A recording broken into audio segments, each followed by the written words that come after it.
오늘부터 패밀리데이 연휴가 시작되지만 온타리오주 토론토와 광역 토론토 등 남부 지역엔 또다시 많은 눈이 내릴 것으로 보입니다. 오늘 연방환경성은 내일과 모레 이틀 동안 이들 지역에 15cm에서 최대 25cm의 눈이 내리겠다고 예보했습니다. 토요일 아침의 시작, 일요일까지 이틀 내내 계속 내리는 눈은 월요일 아침에 그칠 것으로 예상됩니다. 이들 지역엔 앞서 수요일과 목요일까지 내린 눈이 20cm를 넘으면서 2022년 1월 이후 가장 많이 쌓였습니다. 올겨울 들어 지금까지 토론토에 내린 눈은 87cm로 지난해 겨울보다 20cm 더 많았습니다. 주말 또다시 눈이 예보되면서 토론토시가 대중교통 이용을 권장하는 가운데 제설 작업을 위한 주차 금지 기간 중 차량 1,500여 대의 티켓이 발부됐으며 이 조치는 주말 내내 유효합니다. 토론토 피어슨 공항 측은 이번 주말에도 지연이나 취소가 있을 수 있다며 승객들은 항공기 상황을 수시로 모니터링할 것을 당부했습니다. 어제 배달을 중단한 캐나다 포스트는 오늘은 광역 토론토와 나이아가라 지역에 배달이 지연되고 있으며 오릴리아와 미들랜드는 오늘도 배달을 중단했다고 전했습니다. 내일 낮 토론토 체감 온도는 영하 9도, 아침에는 영하 15도, 일요일에는 영하 11도가 예상됩니다. 월요일 패밀리데이에는 온주와 브리티시 컬럼비아주 등 전국 각지에서 가족들을 위한 무료 행사와 할인 행사들이 진행됩니다. 온주에선 내일부터 월요일까지 면허 없이도 낚시가 가능합니다. 각 지역의 다양한 행사에 대한 자세한 내용은 지자체 홈페이지 등에서 확인할 수 있습니다. 한편 BC주 밴쿠버는 주말 내내 비가 내리고 월요일에는 비는 내리지 않지만 구름이 많이 끼겠으며 기온은 연휴 기간 내내 영상권에 머물 것으로 예상됩니다.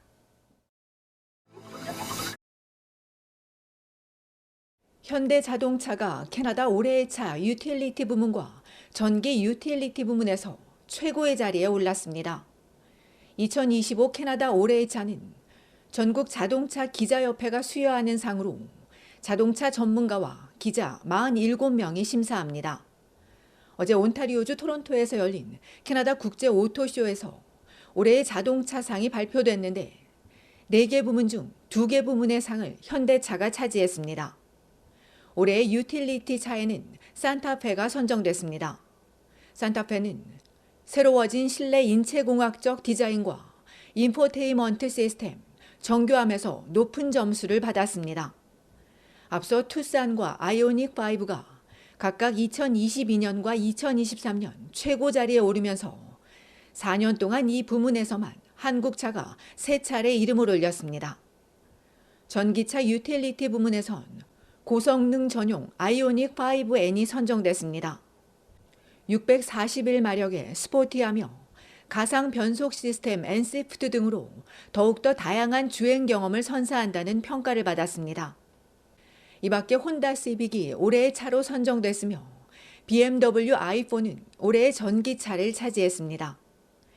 이들 수상 차량과 다양한 차량들은 23일까지 토론토 컨벤션 센터에서 열리는 캐나다 국제 오토쇼에서 만날 수 있습니다.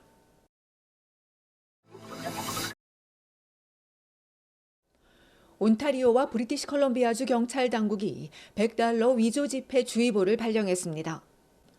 온주 욕지역 경찰에 따르면 사기범은 온라인 사이트에서 고가의 물건을 구매한다며 판매자를 만나 $100를 지불합니다.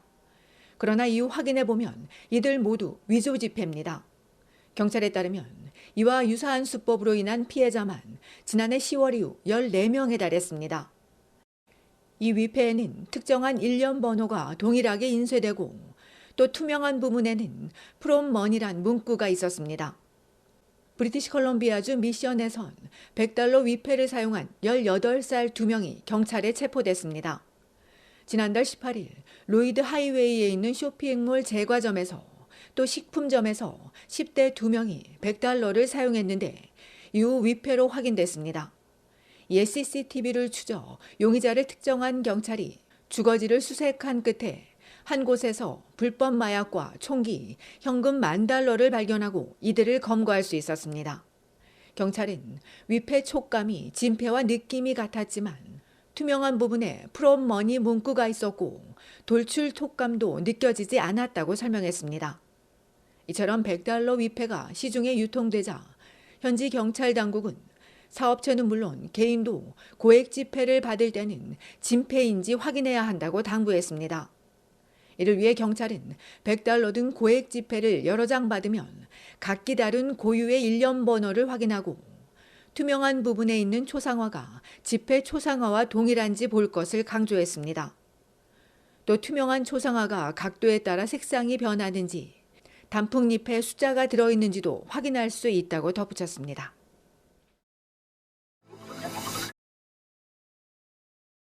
전국의 임대료가 넉 달 연속 하락한 가운데 앞으로 몇 달 동안 이런 추세가 이어질 거란 전망입니다.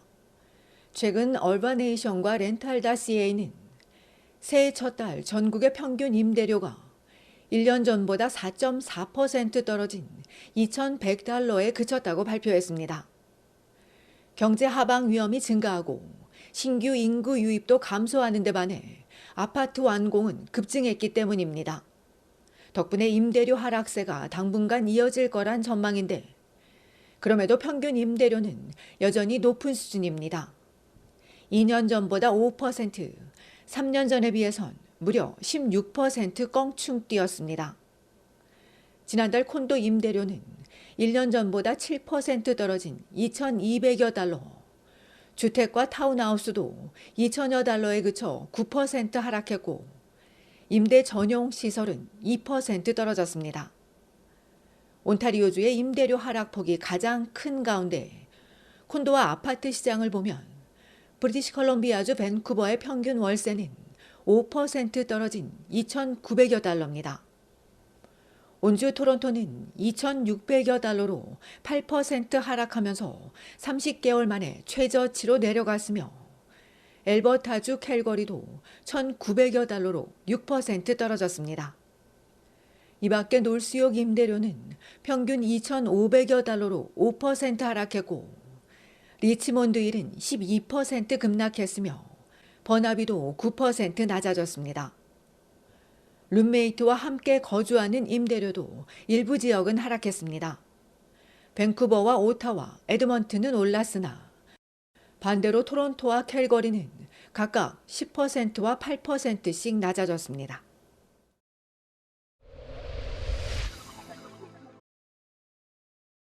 인기 있는 아이스박스 브랜드 이글루가 손잡이로 인해 손가락 절단 등의 부상 위험이 있는 롤링 쿨러를 리콜했습니다. 리콜 제품은 2024년 1월 이전에 만들어진 90쿼트 용량의 이글루 플립앤토 롤링 쿨러로 2019년 이후 지난달까지 코스트코와 아마존 등에서 미화 $80에서 $140에 캐나다에서 4만 7천여 대, 미국에선 106만여 대가 팔렸습니다.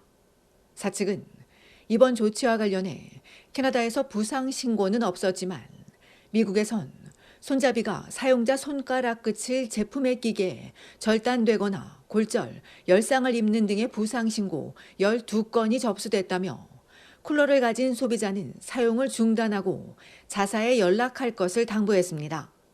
소비자는 텍사스 이글루 회사에 연락하거나 이메일을 통해 무상으로 제공되는 교체 손잡이를 받을 수 있습니다.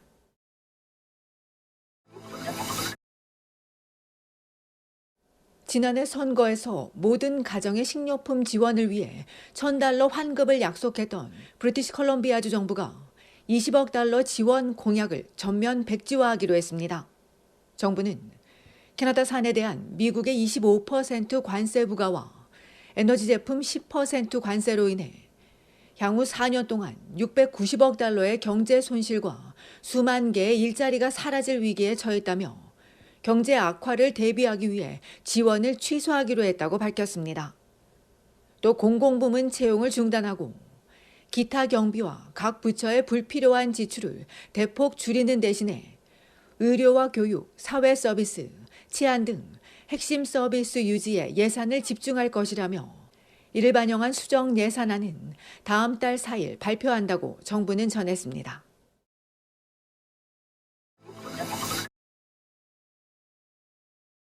미국의 관세 위협으로 캐나다산 제품에 대한 관심이 높아지는 가운데 메이드 인 캐나다 제품을 알게 해주는 새로운 무료 앱이 등장했습니다.